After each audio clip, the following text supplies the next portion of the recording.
Hola, soy Francesco. Y yo soy Jesús, y somos misioneros redentoristas. Te encuentras en la asignatura de acompañamiento. El tema de hoy es el acompañamiento vocacional. ¿Te has preguntado alguna vez qué es la vocación y de qué manera se puede acompañar una vocación dentro de la iglesia? El acompañamiento es un proceso de diálogo en el que el acompañante trata de escuchar, guiar en el camino al acompañante para hacer ese camino de búsqueda de la voluntad de Dios. En este vídeo veremos las claves para hacerlo efectivo y cómo poder ser mediadores de Dios en el acompañamiento vocacional.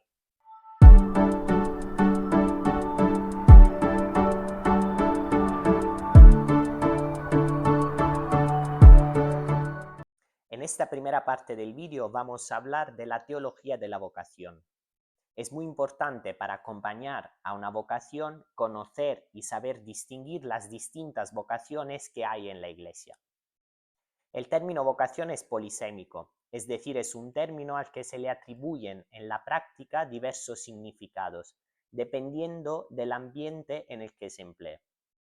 Deriva del latín vocatio, llamada. En el uso más habitual y cotidiano, las ciencias humanas lo aplican a la inclinación de una persona a desempeñar una función. Vocación desde el punto de vista religioso es fundamentalmente el encuentro entre dos libertades, la de Dios y del ser humano.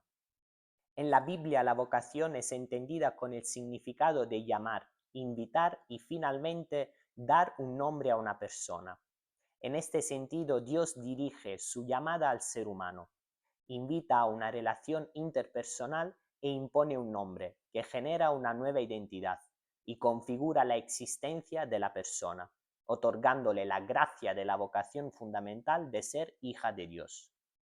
La vocación es siempre una gracia donde Dios tiene la iniciativa libre y amorosa, una iniciativa de salir al encuentro del ser humano y a él dirigir una llamada vocacional, que es fundamentalmente la participación en la vida divina. Esta es la llamada fundamental, participar en la vida divina. La vocación en la Biblia parte de la palabra de Dios y de la escucha del pueblo de Israel, por lo que podemos decir que todo el pueblo de Israel está llamado a atender esta llamada y entrar en la relación con Dios. De ahí nace la vida misma del pueblo, ante la primacía de la bondad y sabiduría de Dios que se revela y dirige una llamada a la vocación. Lo que hace el ser humano es acoger, discernir y responder. Y no puede hacer otra cosa sino esto, acoger, discernir y responder, asumiendo su tarea de colaborar con la gracia de la vocación recibida. A esta llamada universal a la vida y a la relación con Dios, que es para todos, dirigida a todos los seres humanos, se añaden también algunas llamadas particulares.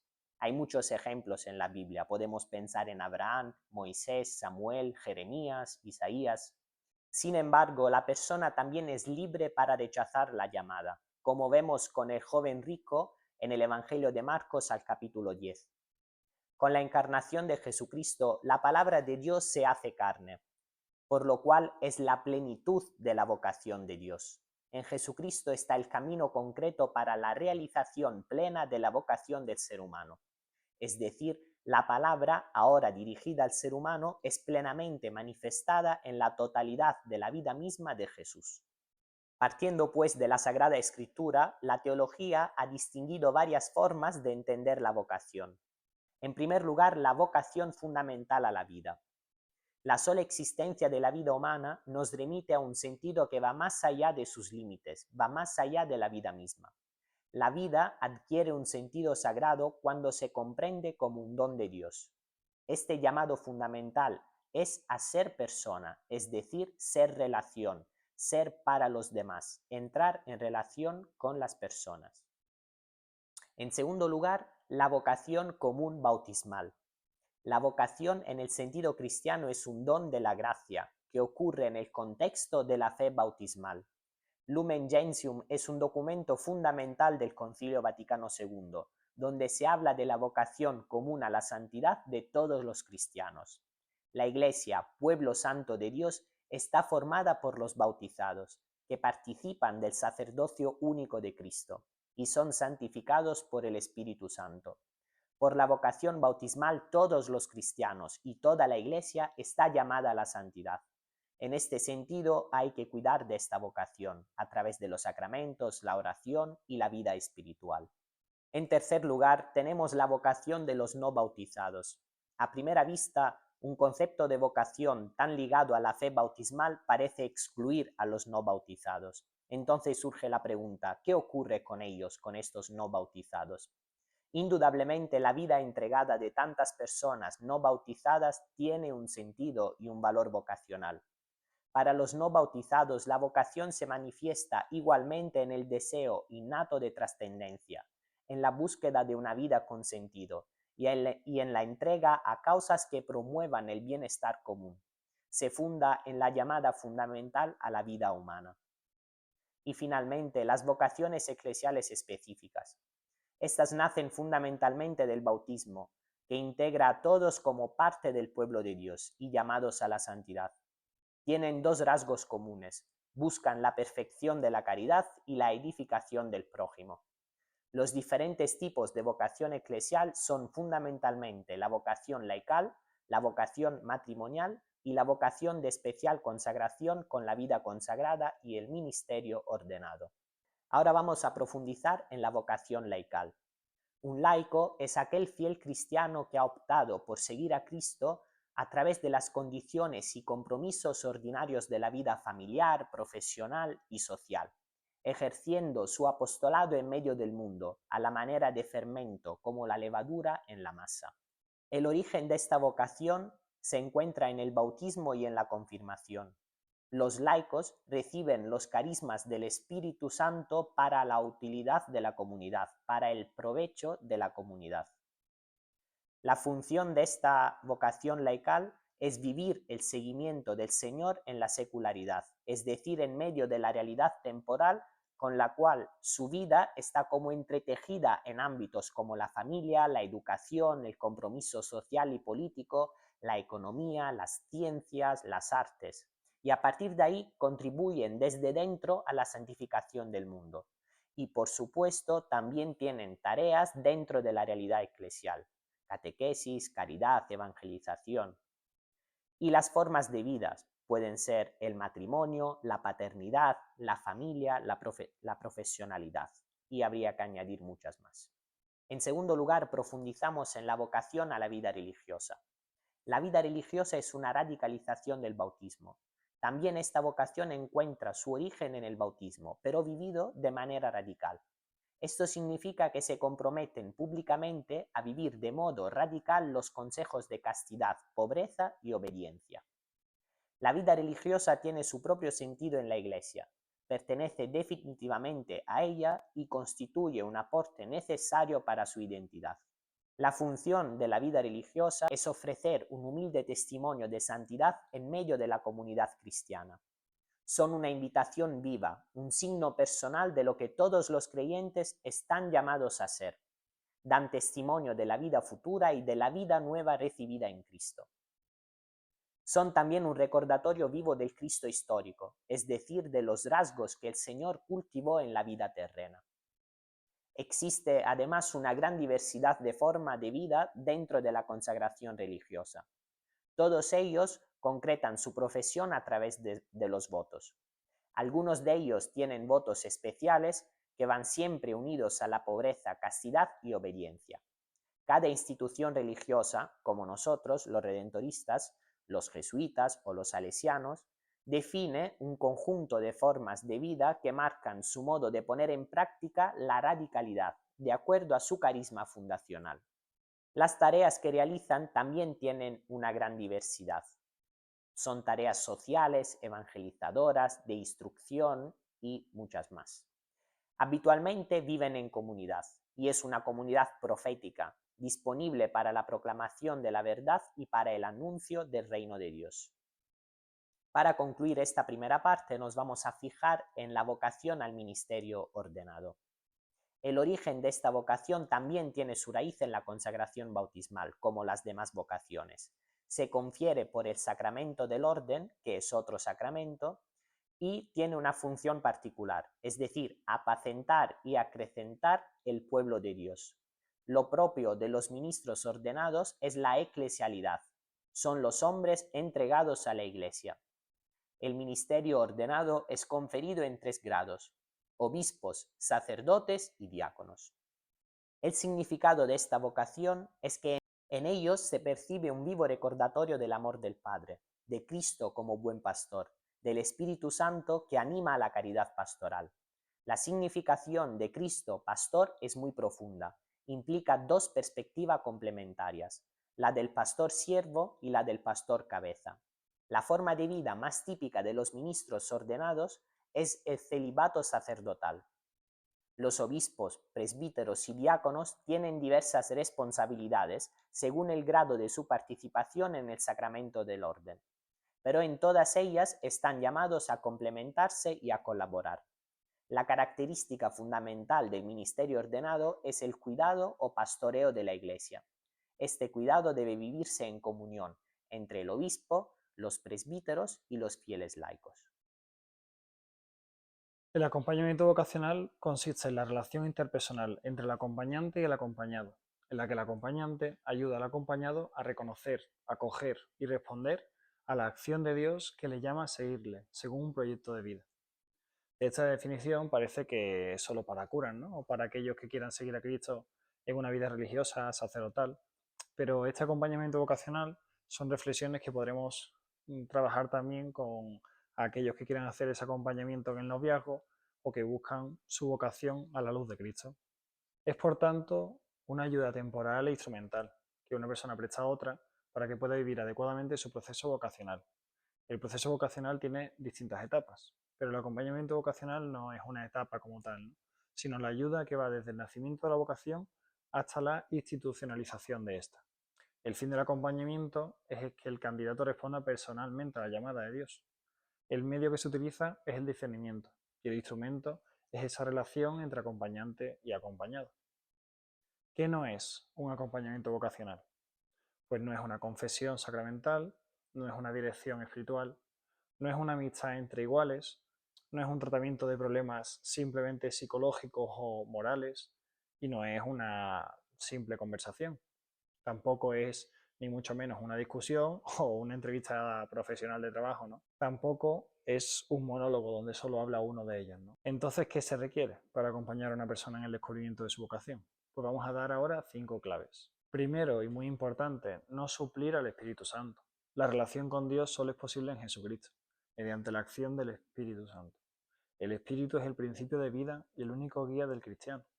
Él es quien señala el camino, quien conduce y quien da fuerzas para la jornada. Nadie le puede suplantar. Hacer memoria de Jesús de Nazaret. Es necesario propiciar el acercamiento a la persona de Jesús, capaz de fundar y de dar solidez a un auténtico encuentro interpersonal que fascine. El Evangelio constituye así la herramienta fundamental en el acompañamiento. Tercero, mantener la conciencia de mediación. Toda realidad de Dios es siempre mediada. El acompañante ha de saberse esa mediación. Dios se manifiesta en las realidades humanas que no se identifican ni se confunden con Dios. La característica esencial de este acompañante es la de ser puente, porque a través de él el acompañado accede a Cristo y Cristo pasa por él hasta el acompañado. Esto modifica esencialmente la mera visión psicológica de una relación. Cuarto, respetar el primado de la persona. Esto implica reconocer que en la relación pastoral el protagonista es el otro, no el acompañante espiritual. Esto significa respetar su condición humana, el momento concreto que está viviendo. Dios está presente en el corazón de lo que vive el hombre. Y para que el joven lo descubra, hay que favorecer la confianza en él y provocar el desarrollo de sus potencialidades innatas. Esta opción exige 3 condiciones básicas. Confiar en que la persona es capaz de ayudarse a sí misma, no manipular en el proceso del acompañamiento y dialogar. El diálogo será el instrumento imprescindible. Quinta y última clave, provocar el seguimiento y la inserción en la comunidad. El verdadero encuentro con Jesús desencadena una actitud vital y operativa en coherencia con su mensaje, puesto que el cristianismo pues, no es solo una teoría. No es posible descubrir su entraña, que es el mismo Jesucristo, y no implicarse vital y prácticamente en la visión de su iglesia. Veamos ahora el perfil del acompañante. y vamos a ver dos caras de una moneda, ¿no? Por un lado, la parte humana, que es necesaria una madurez humana real, y por otra, la calidad evangélica que debe tener el acompañante. La madurez humana del acompañante. Pues el acompañante deberá poseer la necesaria madurez para una relación personal con los otros. La calidad humana de quien acompaña contribuye en gran manera a favorecer el crecimiento. ¿Cómo ejercer esta madurez con el acompañado? Pues con varios puntos que vamos a ir desarrollando, ¿no? Primero sería escuchando en profundidad para comprender y alcanzar las vivencias del otro. Y una escucha que parte desde el no juicio, ¿no? Una escucha sin juzgar, acogiendo con benevolencia, permitiendo expresar con libertad y sin temor, pues así, solo así, el acompañado liberará sus dinamismos de vida. La fe en el otro y el respeto de su libertad. Toda persona está constituida por potencialidades en espera de actualización. La empatía es la diferencia, es la actitud que lleva a ponerse en situación existencial de la otra persona, a comprender su estado emocional sin confundirse o fusionarse con ella. También es necesaria la autenticidad. La persona acompañada necesita estar en relación con otros seres humanos consistentes, verdaderos, auténticos, para estructurar su personalidad. Y por último, podemos ver que la simpatía e incluso el afecto con el acompañado pues puede ser bueno, porque toda persona necesita de este calor humano para poder desplegarse en lo que es. La simpatía y el afecto no reducen en nada la instancia necesaria para el trato pastoral, ni tampoco desvalorizan la empatía. Y en la otra cara de la moneda vamos a ver la calidad evangélica que necesita este acompañante para poder entrar en esa relación del acompañamiento vocacional. Vamos a ver esa otra cara de la moneda, ¿no? La calidad evangélica necesaria para hacer este acompañamiento vocacional. Hay que tener clara la conciencia vocacional de uno mismo, ¿no? Del acompañante, porque no se trata solo de saber técnicas de acompañamiento pastoral, que es algo bastante necesario, pero va mucho más allá, ¿no? Lo primero es que hay que saberse vasijas de barro, como dice la segunda carta de los Corintios, ¿no? No se trata de que el acompañante alcance unos niveles muy altos de experiencia de Dios, sino que en su limitada condición viva la experiencia de Dios en la oración y en las otras zonas de su vida, ¿no? Tanto comunitaria, familiar, profesional, social, etc. El acompañamiento se apoya fundamentalmente en la oración y por eso el acompañante debe ser testigo y maestro de oración. Es necesario reconocer las propias limitaciones. En este sentido, todo acompañante ha de saberse consciente de que puede equivocarse y asumir el fracaso cuando se pueda presentar. Y último punto de esta calidad evangélica, pues que hay que saber desaparecer. El objetivo del acompañamiento espiritual es que Cristo vaya creciendo, ¿no? Se vaya formando en la persona acompañada. Así que la persona que acompaña pues va disminuyendo poco a poco su participación en la tarea de dicho crecimiento. Por lo tanto, podemos concluir que el acompañamiento vocacional es un proceso profundamente personal. No existe un único método o una fórmula mágica para realizarlo. Debe ser adaptado a cada situación y a las particularidades de cada persona.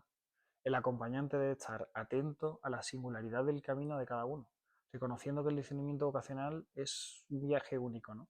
Que desarrolla a través del tiempo, la oración y la reflexión. Con todo esto vamos a ofrecer ahora un pequeño esquema de qué sería ese acompañamiento vocacional, estructurando en etapas para ayudar a la persona a discernir su vocación, ya sea la que sea, ¿no? Ya sea religiosa, matrimonial o profesional, pero debe adaptarse en función a las necesidades específicas de la persona y del contexto. Lo primero sería pues una introducción y una acogida, ¿no? Con el objetivo de crear una relación de confianza entre el acompañante y el acompañado. Dentro de una relación de confianza, ahí se daría una fase de autoconocimiento, ¿no? Ayudando a la otra persona a conocerse mejor, explorando sus talentos, sus deseos, sus miedos, y dar ese siguiente paso a una profundización espiritual. En esta profundización espiritual, el objetivo sería favorecer ese discernimiento espiritual poniendo a Dios en el centro de las decisiones de su vida. Con Dios en el centro se daría el discernimiento vocacional. Este discernimiento vocacional tendría el objetivo de comprender la vocación del estado de vida que responde mejor al proyecto de Dios en su vida, ¿no? Que es lo que el Espíritu Santo pueda estar suscitando en su corazón. Y escuchando juntos ese susurro del Espíritu, pues se desarrollaría un plan de vida, ¿no? Traduciendo el discernimiento en un plan concreto de vida. Este camino que es continuo, pero no es infinito. El objetivo último del acompañamiento es llegar a discernir la voluntad de Dios en la vida de la persona acompañada. Esto no significa que haya que tener prisa, ni mucho menos ser inflexible.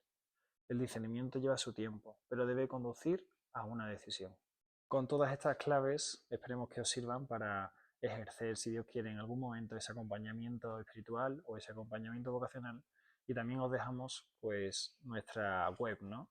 Que se llama vocacionredentorista.es. Al final, con estas claves y con esta página web, esperemos que os ayuden y os sirvan tanto a acompañar como si sois jóvenes que estáis discerniendo, pues para trabajar vuestra vocación y buscar ese acompañamiento.